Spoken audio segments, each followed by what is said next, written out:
कहीं मनोवादियों को ये तकलीफ हो रहा है कि ये संविधान जो लिखे थे वो एक दलित समाज से थे, तो कहीं ना कहीं उनके मान सम्मान को ठेस पहुंच रही है, जिसे एक मुद्दा बनाकर हमें आरक्षण के नाम पर हम पे शोषित किया जा रहा है। आज देखा जाए तो अगर बच्चे स्कूल से पानी पीते हैं तो घर छूत मानी जाती है। तो कहीं ना कहीं ये SC/ST आरक्षण हटा के कहीं ना कहीं ये हमारे साथ दलितों के साथ शोषण करने का एक रणनीति तैयार हो रही है और फिर से हमें गुलामी के राह में अपना गुलाम बनाने की पूरी तैयारी कर रही है।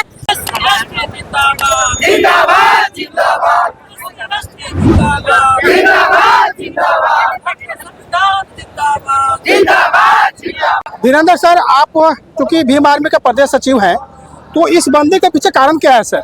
इस बंदी के पीछे जो कॉलेजियम सिस्टम जो जज बैठे हुए हैं सुप्रीम कोर्ट में जी, उसके तहत जो SC/ST के खिलाफ विरोधी मतलब फैसले लिए जा रहे हैं, वर्गीकरण किए जा रहे हैं, उसके खिलाफ में हम लोग भीम आर्मी या मतलब बंदी मतलब लातेहार में बुलाए। सर एक वाकया याद आता है 2018 जी सर, 2018 में भी आरक्षण खत्म करने की चर्चा हुई थी जी।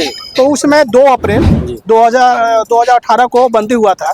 तो क्या सर फिर ये पलटा जाएगा या ये सौदा फिर लागू हो जाएगा सर? नहीं, वो 2 अप्रैल का जिस तरह का सरकार को झुकना पड़ा, इस तरह आज भी हम लोग जो बंदी किए हैं इसमें भी सुप्रीम कोर्ट को झुकना पड़ेगा, केंद्र सरकार को झुकना पड़ेगा।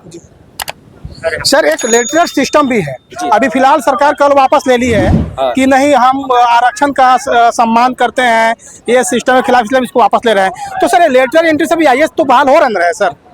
IAS देखिए बहाल तो हो रहे हैं, लेकिन आप देखिए हम लातेहार में खास करके हम अपने जिला का अगर बात करते हैं तो बहुत से मतलब दरोगा रेक के मतलब थाने में पड़े हुए हैं जी।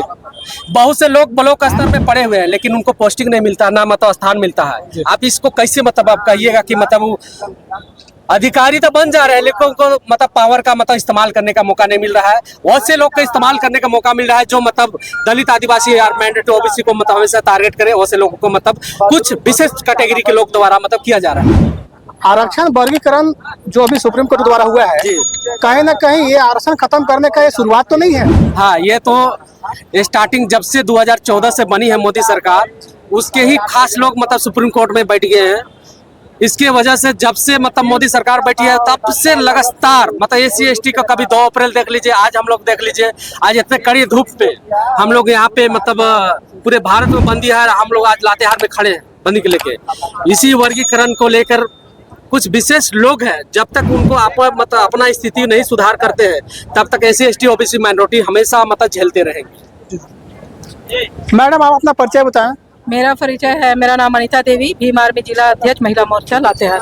लातेहार के जी। आज बंदी करने के पीछे कारण क्या है मैडम? बंदी करने का कारण ये है कि जिस तरह से सुप्रीम कोर्ट के द्वारा आज SC/ST आरक्षण पर प्रहार किया गया है, तो जैसे कि लगता है कि एक हमारे बाबा साहेब ने जो कड़ी मेहनत और लड़ाई से जो हम लोग को आरक्षण जो पारित करवाए थे, कहीं ना कहीं आज लगता है कि आज भी हमें वो छुआछूत के भेदभाव से देखा जा रहा है। इसीलिए कहीं ना कहीं आरक्षण की जो बात आती है तो इससे साफ जाहिर होता है कि मनोवादी विचार के जो लोग हैं वो कहीं से नहीं चाहते जो हमारे संविधान, जो हमारे बाबा साहेब BR अम्बेडकर जी का जो संविधान लिखा हुआ था, तो कहीं ना कहीं मनोवादियों को ये तकलीफ हो रहा है कि ये संविधान जो लिखे थे वो एक दलित समाज से थे, तो कहीं ना कहीं उनके मान सम्मान को ठेस पहुंच रही है, जिसे एक मुद्दा बनाकर हमें आरक्षण के नाम पर हम पे शोषित किया जा रहा है। आज देखा जाए तो अगर बच्चे स्कूल से पानी पीते हैं तो घर छूत मानी जाती है।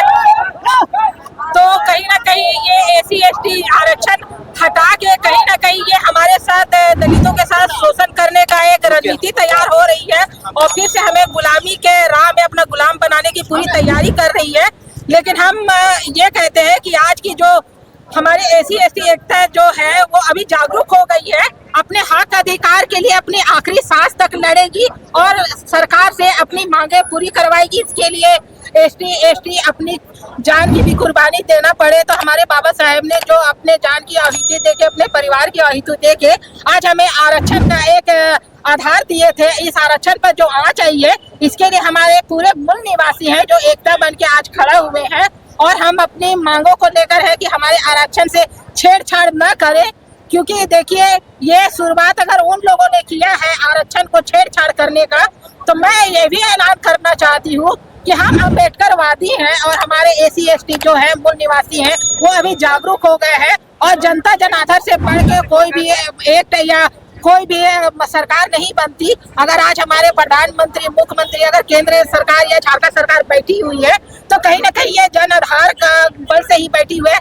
तो जनशक्ति में इतना ताकत है कि हम अपना ताकत से अपना आरक्षण को बचाने का पूरा प्रयास करेंगे और पूर्ण विश्वास है हमारे मूल निवासियों, हमारे SC/ST समाज के सभी व्यक्तिगत से कि अपना हक अधिकार देने के लिए जितने भी परिश्रम करना पड़े करेंगे। जैसे कि आज चलचलाती धूप में आज खड़े हैं तो कहीं ना कहीं इनके जो धूप में जो खड़े हैं अपने हक अधिकार के लिए, तो ये हक अधिकार से लगता है कि अगर वो अपना रणनीति तैयार कर रहे हैं तो हम भी अपना रणनीति में ही है, हम अपना हक अधिकार के लिए लड़ेंगे और अपना आरक्षण बचाएंगे। जी धन्यवाद मैडम। बाबा साहब अमर रहे, बाबा साहब अमर रहे, भारतीय संविधान जिंदाबाद, भारतीय संविधान जिंदाबाद, भारतीय संविधान जिंदाबाद, भारतीय संविधान जिंदाबाद।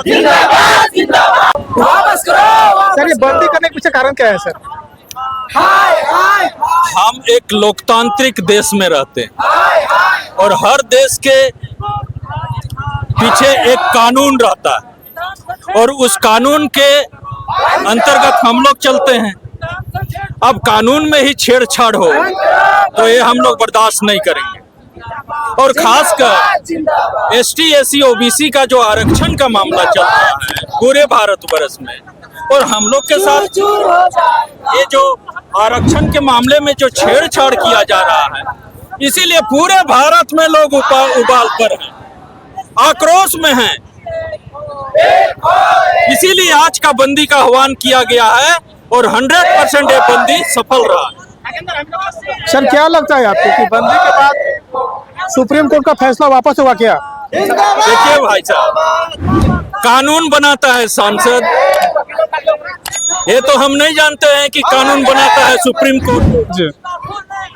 अब ये बात हम लोगों को मानने की है और हम लोग अपने स्तर से लोगों में अवेयरनेस पैदा करें कि ये जो काला कानून लाया जा रहा है सुप्रीम कोर्ट के माध्यम से, उसको हम लोग पर्दाफाश करें और उसको हर जन तक पहुंचाने का प्रयास करें ताकि ये जो काला कानून है उसको दूर भगा सके।